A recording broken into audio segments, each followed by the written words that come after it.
volant, plus raquette, raquette plus volant, égale midi sport spécial badminton. Car le badminton, ça peut se pratiquer dans le jardin comme nous, pas très bien. Très mal. Ou alors en club. Nous tout de suite, on va vous emmener dans les coulisses de l'Amiens UC Badminton. C'est le portrait de la semaine. C'est vraiment nul. Bah, c'est parce que je te laisse gagner.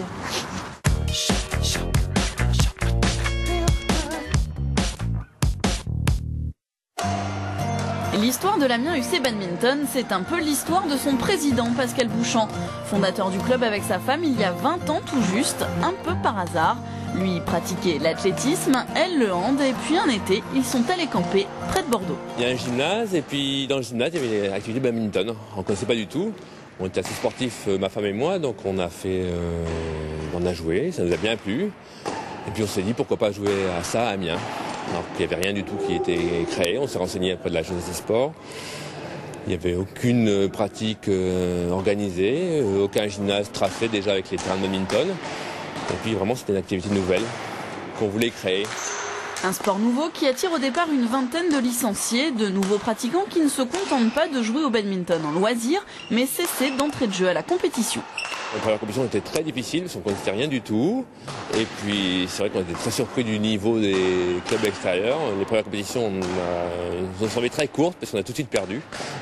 Mais on a appris, et puis après, c'est aguerri un petit peu. Ça a été mieux.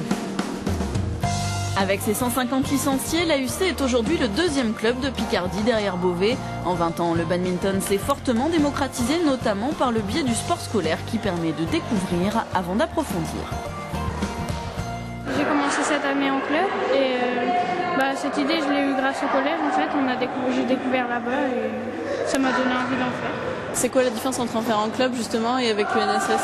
On en fait plus en club qu'en UNSS, c'est qu'une heure le midi pour eux. Puis là on peut s'entraîner plus. Raphaël Fournial, lui aussi, a commencé le badminton avec l'UNSS avant de rejoindre le club il y a 10 ans. Classé deuxième série, il est maintenant le meilleur joueur de l'AUC. Lui a persévéré là où beaucoup de ses copains ont abandonné. Les compétitions, c'est quand même ça prend quand même beaucoup de temps, sur des week-ends entiers. Donc on a du mal à fidéliser les compétiteurs. Bon, néanmoins, on est quand même un bon petit groupe et ça se passe bien, quoi. Même si les gens continuent en loisir, c'est pas un problème, quoi. Tant qu'ils se font plaisir, c'est principal. Et parvenir à faire cohabiter sport, loisirs et compétition, c'est aussi ça la réussite d'un club. On est maintenant avec Pascal Bouchamp, le président du club que vous venez de voir dans le reportage. Alors aujourd'hui vous êtes à 150 licenciés, est-ce que c'est un club qui continue à progresser? Est-ce que vous pouvez encore avoir des nouveaux licenciés? On ne peut plus malheureusement avoir de nouveaux licenciés puisque nous sommes complets, puisque la mairie nous met à disposition des créneaux, donc on ne peut pas non plus prendre trop de personnes à chaque fois, sinon les gens ne peuvent plus jouer. Donc on préfère limiter le nombre de personnes et puis avoir des conditions de jeu intéressantes. Ça c'est un problème pour beaucoup de clubs parce que les terrains c'est dans des gymnases qui sont employés pour d'autres sports en fait. C'est ça, oui, on partage. Et puis les terrains ne sont pas extensibles, les gymnases non plus, le nombre de gymnases n'augmente pas vraiment. Et comme il y a de plus en plus de demandes auprès des mairies, on a des problèmes pour se faire une petite place. On voit qu'il y a une forte demande et paradoxalement à ça, la demande au niveau encadrant, vous avez du mal à trouver des entraîneurs. Par exemple là les adultes, ils n'ont pas d'entraîneur, ils s'entraînent tout seuls. Tout à fait, ils s'auto-entraînent. On a du mal, il faut qu'on travaille dans ce sens-là. Comment ça s'explique? C'est parce que les gens préfèrent jouer plutôt que s'entraîner parce que c'est un sport jeune? C'est un sport jeune, on n'a pas de vieux encadrants, des gens qui ont plus envie de jouer et qui veulent passer de l'autre côté, du côté entraînement, côté encadrement. On ne trouve pas ce genre de personnes encore. Ça va arriver, je pense, dans un futur, mais on espère que ce sera bientôt. Mais on fait en sorte que ça évolue, on a du mal. Eh ben, merci beaucoup. Donc maintenant on va découvrir un geste technique au badminton, c'est le service revers et puis on verra aussi le revers en fond de cours. C'est tout de suite, c'est le geste technique.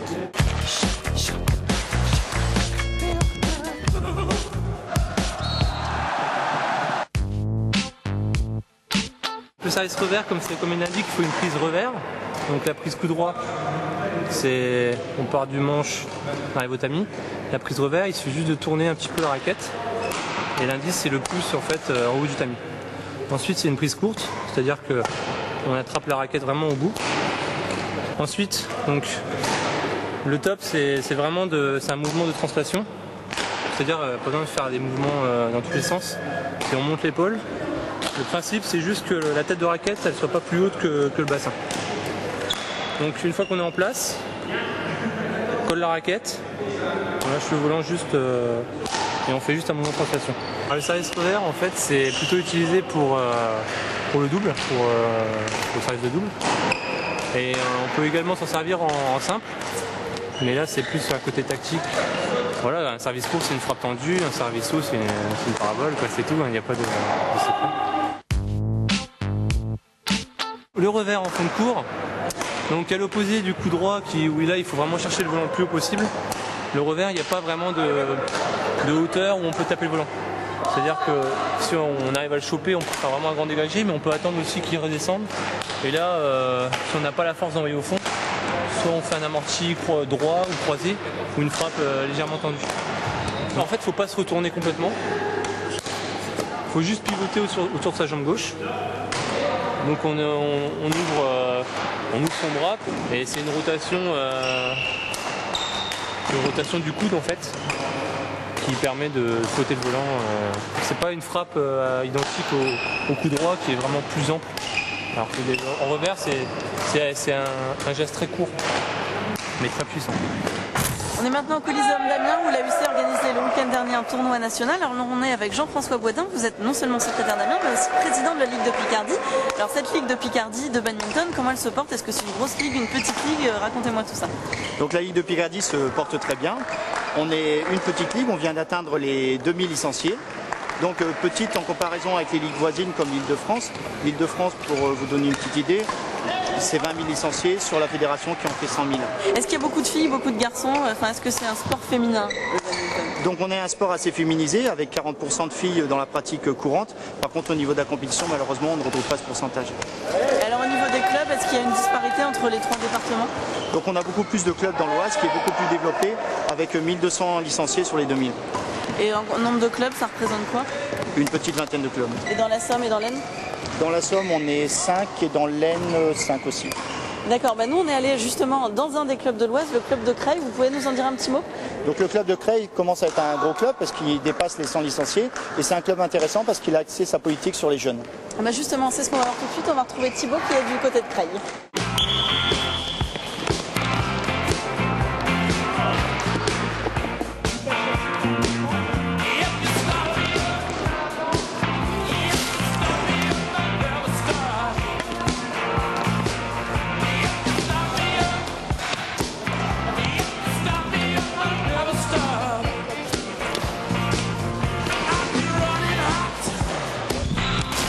Alors nous voilà maintenant au CBC, le Creil Badminton Club avec vous, avec le volant qui est là, avec vous Monique Prudhomme qui est encadré. Donc ces enfants, expliquez-moi d'abord pourquoi ça a un tel succès ce sport.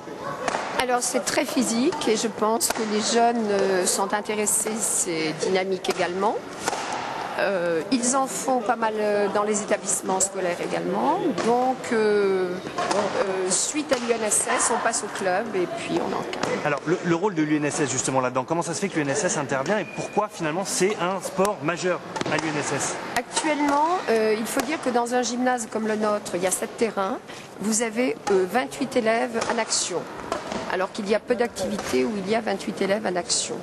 Donc très rapidement au niveau de l'UNSS, la mise en place a été faite.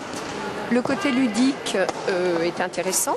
Ils prennent goût à cette activité qui est calme au départ et qui demande des qualités physiques et mentales. C'est un sport qu'on peut jouer aussi bien dans la cour d'école, enfin pour l'école, oui. Et l'après-midi dans un club en fait. Oui, tout à fait, tout à fait. Bon, physiquement, il faut arriver à gérer l'ensemble de la compétition. Oui. Tu peux jouer avec eux. On ne joue pas à 5, tu le sais, on joue à 4. Demande à quelqu'un, tiens voilà Steven, demande-lui. Quel âge il a? Il a 7 ans. 7 ans, c'est le plus petit du groupe. C'est le plus jeune, c'est un poussin, petit poussin. Donc voilà, il démarre.